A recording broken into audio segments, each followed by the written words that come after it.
Hello, everyone. We're back. Okay, so we have an essay prepared.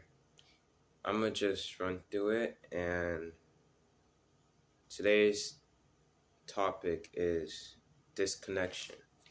And it's kind of inspired by this book, um, The Five Reasons Why We Overeat. And you're probably wondering, okay, what does eating have to do with disconnection?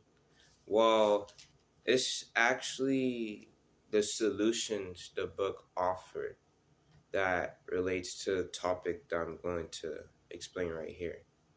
You'll see what I mean as we go through it. So, my essay starts off with today we feel more disconnected than ever before. Is it social media? There are multiple reasons why disconnection happens.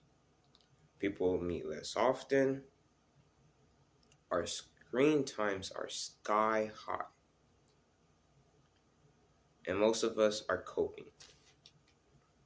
Confused? Keep reading. Alright, first of all, people meet less often. Ever heard of the phrase, if you don't use it, you lose it? Well, the concept is simple. The less you do of something, the less knowledge or skill you will have. So basically, because people meet less often, when they do meet, it's not really, like, nothing really goes on. Because let's just say I used to, let me think of a good example. Let's just say I used to be in martial arts, right? If I'm not in it and I haven't done it in like a year, I'm going to lose my skills. So in the same way, if we meet up less often, when we do meet up, we don't know how to talk to each other. And then I did a follow-up with saying, no wonder we're shy. This rule applies to socializing too. The reason behind people meeting up less often is commonly because of busyness. If we're not busy, what are we doing? So here comes the follow-up in the next paragraph. In addition, our screen times are sky high.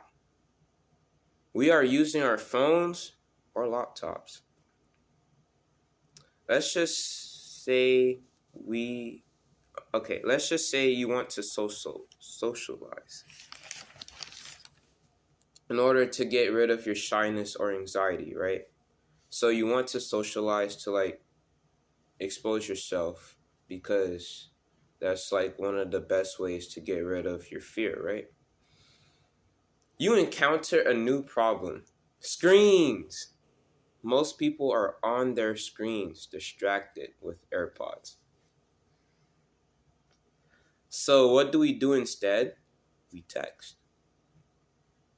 The disconnection looms because you can't see the person's face while texting. So imagine you get a text, right? And it's all caps. In your head, you're thinking, this person must be mad at me.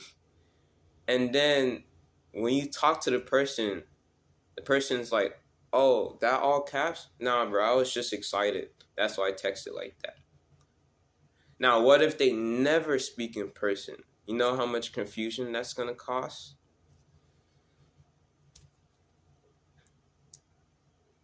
And I follow up with saying texting cannot replace real life interactions. So why do we use screens? Next paragraph. Furthermore, most of us are coping. We have a problem. People don't randomly decide to spend 5 hours on the phone. We are using our phone as a coping mechanism. Let's be honest here. We use our phones when we're bored, sad, disconnected, stressed, and lost. So what does this have to do with disconnection? Well, it's the crux of our problem. If you don't know what crux means, it's basically the main thing. So think of it like a foundation. So when I say it's the crux of your problem, meaning that all of your problems exist because of this. So an example of this, let's just say you have a kid, he loves gaming, and your immediate reaction is, I need to take his games away. You really think that's gonna work? You know how many parents try that? No. Figure out what he's doing before he plays the game, or why he's playing the game in the first place. Because that why will solve the rest of the problems. Now, because by all means, you can take the games away, but he'll find something else.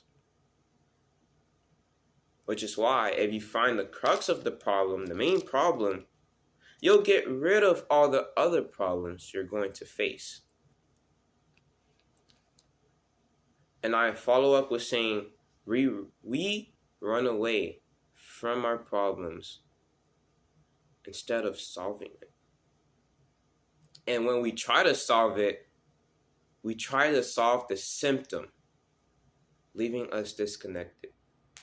Whoa. Let's go back. When we try to solve it, referring to the problem, we try to solve the symptom. What does this mean? This is not something you hear often. Try to solve the symptom. Sounds familiar? Think about medication, right? Let's just say you had cancer, right? And they send you medications to solve the symptom of the problem, which is like hair loss, for example. They treat the hair loss, but they don't treat the cancer. And the only way to get rid of cancer is to get rid of it, right? But you're only tackling the hair loss. But wait, we have a better example. Let's just say someone has a phone issue. They spend 7 hours a day on a phone. What you try to do is take the phone away. Give me that phone, right? Not a good idea. Because they will always find something else. Oh, I can't use the phone? Let me use the laptop. Oh, I can't use the laptop? Let me use the TV. You know where this is going, right? And even if you, let's just say, give them a grace period, not a grace period, a week without phones, laptops, or like any screens for the matter, right? The moment you give it back, they'll want to go back to it. But it is effective, don't get me wrong, to take it away for like a week so that they find out why they come to the phone in the first place. That's if they do that, but usually abstinence, which is time spent away from doing something, doesn't always work. It only works when you solve the main problem. And it leaves us disconnected because we're sitting here wondering, why am I spending 7 hours on the phone? Why? And your first reaction is, I don't get it. It leaves us disconnected because we're trying to solve the symptom, which is being on our phones all day, but we're not solving the main problem, which could be, I'm using my phone because I feel sad, or I'm using my phone because I don't know what to do in my life. It's deeper than that. It's deeper than just using the phone for 7 hours. There's a reason why that happens in the first place. And then my last paragraph. All in all, we have to tackle the main problem before it's too late. Besides, these devices are used to waste your time. So what better way to waste your time than to dangle distractions in front of you? And then I continue with figuring out why we excessively use screens can save us time. We could use that time for God, socializing, and family. This will keep us connected. Stay connected. That's the end of my essay. So the takeaway here is if you want to solve a problem, try to figure out why the symptom is there. The difference between the symptom and the problem is the symptom is caused by the problem, not the other way around. So if you can solve the problem, you can solve the symptom. If you can solve the symptom, you'll always have another symptom because you haven't solved the main problem. It's like, what's a good example?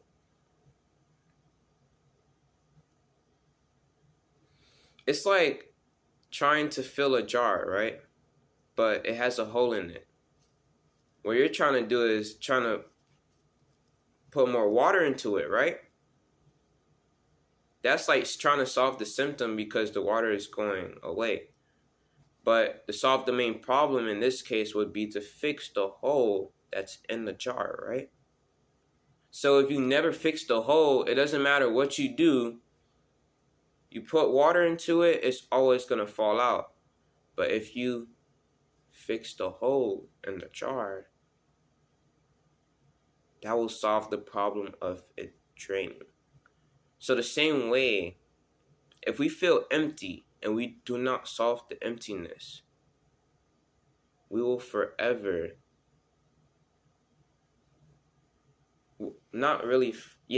we'll forever have symptoms to the emptiness, which could mean using your phone all day or you're playing games all day.